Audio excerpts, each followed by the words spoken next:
اللہ سبحانہ و تعالیٰ نے رسول اللہ علیہ السلام کی جہاں ختم نبوت کا اعلان کیا، جہاں آپ پر تکمیل دین کا اعلان کیا، وہاں آپ کا انقلابی مشن بھی بیان کیا، اور وہ بات 3 مرتبہ قرآن میں آ رہی۔ سورہ توبہ کی آیت نمبر 33 میں، سورہ فتح کی آیت نمبر 28 میں، سورہ صف کی آیت نمبر 9 میں ایک ہی الفاظ ہے، ایک چھوٹے سے فرق کے ساتھ۔ هو الذي ارسل رسوله بالهدى ودين الحق ليظهره على الدين كله، وہ اللہ ہے جس نے اپنے رسول مکرم صلی اللہ علیہ وسلم کو بھیجا الہدا، مکمل ہدایت نامہ دے کر، ودین الحق، مکمل نظام زندگی، دین حق، دین اسلام دے کر، ليظهره على الدين كله، تاکہ آپ اس دین حق کو کل نظام زندگی پر، سسٹم آف لائف پر غالب فرماتے۔ اور یہ مشن تھا رسول اللہ علیہ السلام کا۔ یہ انقلابی شان کسی اور پیغمبر کے لیے بیان نہیں ہوئی، جو رسول اللہ کے لیے بیان ہوئی صلی اللہ علیہ وسلم، اور اس مقصد کو کہ اللہ کی زمین پر اللہ کا دیا ہوا عادلانہ نظام زندگی وہ قائم اور نافذ ہو جائے، یہ چوتھی شان ہے رسول اللہ علیہ السلام کی، اور اسی کے لیے 23 برس کی مستقل جد و جہد اور محنت ہم اور آپ دیکھتے ہیں۔ اور ڈاکٹر صاحب نے بڑے اچھے اشارے کیے ہمارے سامنے کہ مغربی مصنفین کو، یہ اسلام کے بعض دشمنوں کو بڑی غلط فہمی ہو گئی۔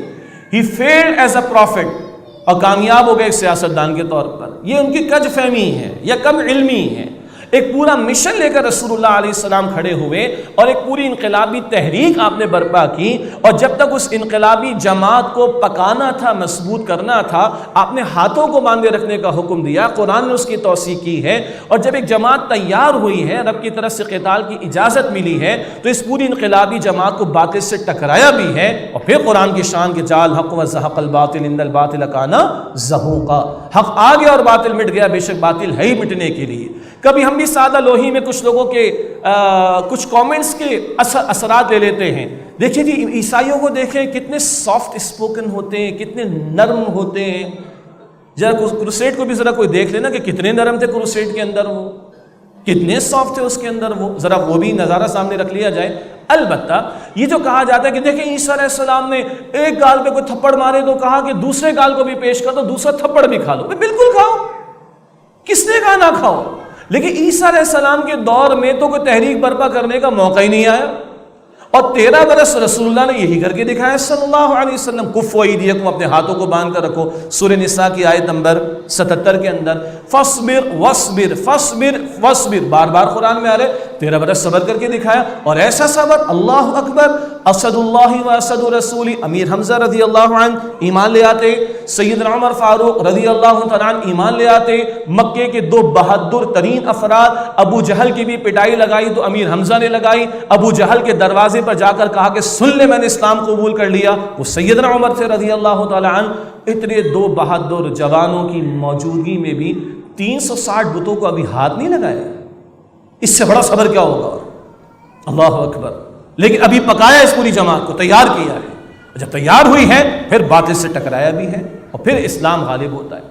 تشدد بھی کہیے، تشدد بھی صحابہ کرام پر ہوا، رسول اللہ پر ہوا علیہ السلام، تلوار سے ٹکرائی ہے، مگر اس کے نتیجے میں رب کی دھرتی پر رب کا نظام قائم ہوا، اور جو ماضی میں کسی پیغمبر کے ہاتھوں نہیں ہوا، یعنی آپ سے دعوت پیش کرنے، پیغام پہنچانے کے لیے مبعوث نہیں کیے گئے، بلکہ جو دعوت پیش کر رہے تھے، وہ جو لا الہ الا اللہ کو ماننے کا تقاضا کر رہے تھے، اس کے عملی تقاضے کیا ہیں؟ حاکم اللہ ہے، تمہارے لیے خلافت نمائندگی ہے، مالک اللہ ہے، تم مالک نہیں ہو، مال کے جو چاہو کماؤ، جو چاہو خرچ کرو، تمہارے لیے امانت ہے، خالق اللہ ہے، انسان ہونے کے ناطے سب کے سب برابر ہیں، گورے کو کالے پر، کالے کو گورے پر، عربی کو عجمی پر، عجمی کو عربی پر، کوئی فضیلت نہیں سوائے تقویٰ کی۔ عدل کی صرف بات نہیں کی، عدل قائم کر کے دکھایا ہے۔ بالفرض اگر فاطمہ رضی اللہ تعالی عنہ بنت محمد صلی اللہ علیہ وسلم نے بھی اگر چوری کی ہوتی تو اس کے بھی ہاتھ کاٹنے کا میں حکم دیتا۔ یہ ہے عدل، صرف کہہ کر نہیں دکھایا، نافذ کر کے دکھایا ہے، جس کے مظاہر ہم خلفائے راشدین کے دور میں دیکھتے ہیں، جہاں سیدنا علی بھی قاضی شرع کی عدالت میں پیش ہوتے ہیں۔ آج تو ہمارے والے ہیں کہ جن کو استثناء حاصل ہے، یہ گورنر صاحب ہیں، ان کے خلاف توہین رسالت کا مقدمہ اور اس کی FIR درج نہیں کروائی جا سکتی، یہ گورنر صاحب ہیں، انا للہ و انا الیہ راجعون۔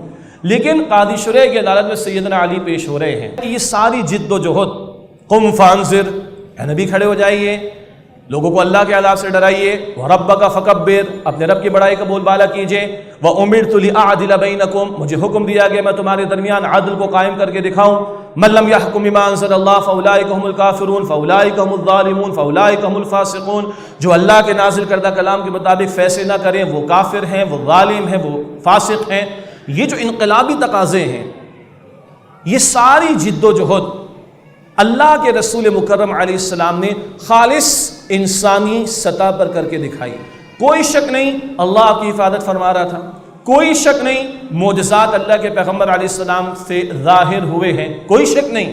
البتہ پچھلی امت بنی اسرائیل وہ اکثر تن آسانی کے عادی ہو چکے تھے، من و سلوہ مل رہا ہے، بادل کا سایہ ہو رہا ہے، بڑے آرام سے چشمے جاری ہو رہے ہیں، سبحان اللہ، اور تن آسانی کے شکار ہوئے تو پھر کیا ہوا؟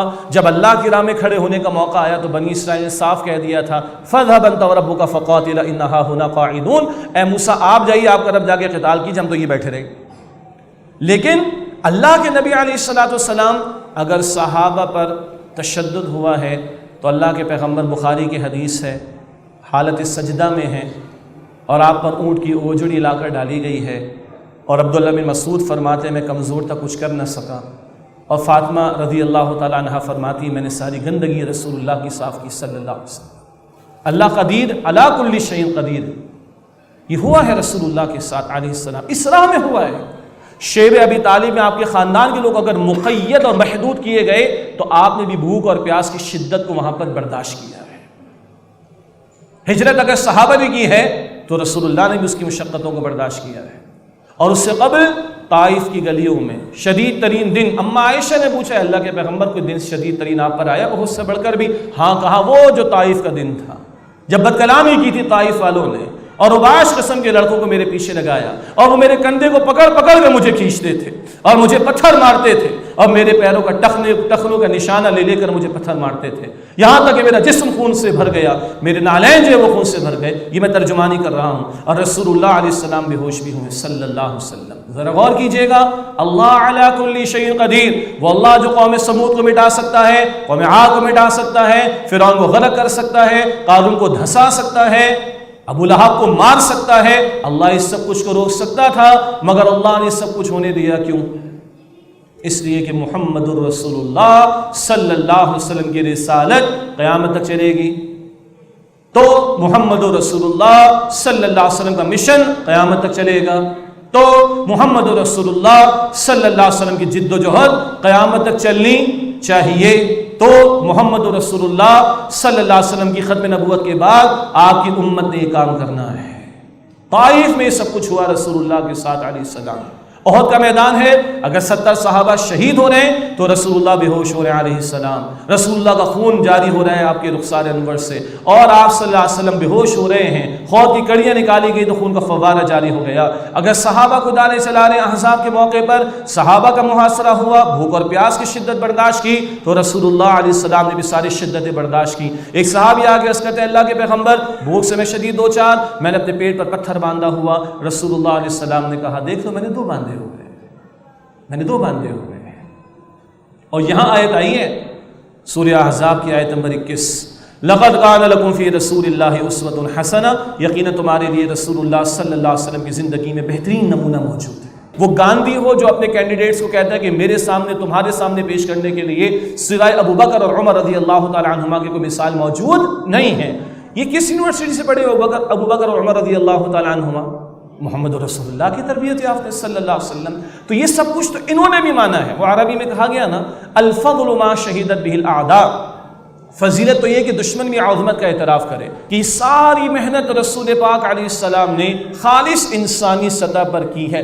ہاں اللہ کی مدد آئی، اللہ کی نصرت آئی ہے، فضائے بدر پیدا کر فرشتے تیری نصرت کو اتر سکتے ہیں گردوں سے قطار اندر قطار اب بھی، فلم تقتلوہم، اللہ کہتا ہے قرآن میں روحانیت کے ایک انتہائی درجے کی بات، قرب الہی کے انتہائی درجے کی بات، سورہ انفال آیت نمبر 16-17 میں فلم تقتلوہم ولکن اللہ قتلہم وما رمیت اذ رمیت ولکن اللہ رمی، مسلمانوں تم نے یہ مشرکین کو بدر کے میدان میں قتل نہیں کیا، اللہ نے قتل کیا ہے۔ اے نبی مٹی آپ نے نہیں پھینکی تھی، وہ مٹی اللہ نے پھینکی تھی۔ جب سب کچھ لا کر پیش کر دیا تو دعا وہ دعائے محمد ہے صلی اللہ علیہ وسلم جو آپ کا حوصلہ تھا، اے اللہ میں نے اپنی ساری پونجی، ساری دولت جو محنت کی ہے وہ تیرے سامنے لا کر پیش کر دی۔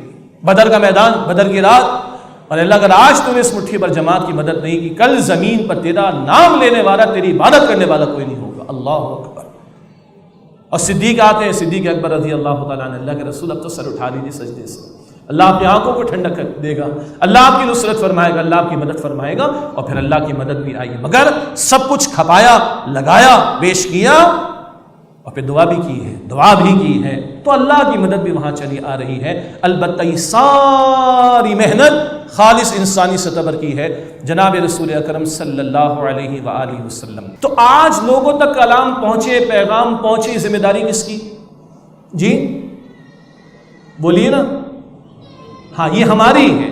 ایک ہے ختم نبوت کا عقیدے کا پہلو، اس کا تحفظ، ایک ہے محمد رسول اللہ علیہ السلام کی شخصیت، ان کے بارے میں حساسیت کا پہلو۔ اب آپ کی میری ذمہ داری کیا ہے؟ آج کس نے پیغام پہنچانا ہے؟ ہم مسلمانوں نے، اور باقی 4.5 ارب کو تو چھوڑیے تھوڑی دیر کے لیے، یہ 1.25 ارب جو آپ اور میں مسلمان ہیں کم و بیش، کیا محمد رسول اللہ کا لایا ہوا قرآن ہم نے زندگی میں ایک مرتبہ بھی ترجمے کے ساتھ پورا پڑھا ہے؟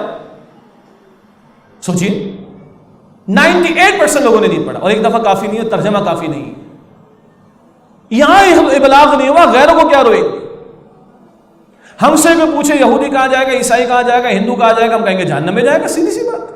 اور پوچھے تم کہاں جاؤ گے، ہم کیا جواب دیں گے؟ جی جنت میں۔ اللہ اکبر کبیر۔ اس نے جاتے جاتے یہ کہا کہ اللہ تیرا تو پیغام ہی مجھے نہیں پہنچا۔ اللہ کس کو پوچھے گا؟ یہودی کو پوچھے گا؟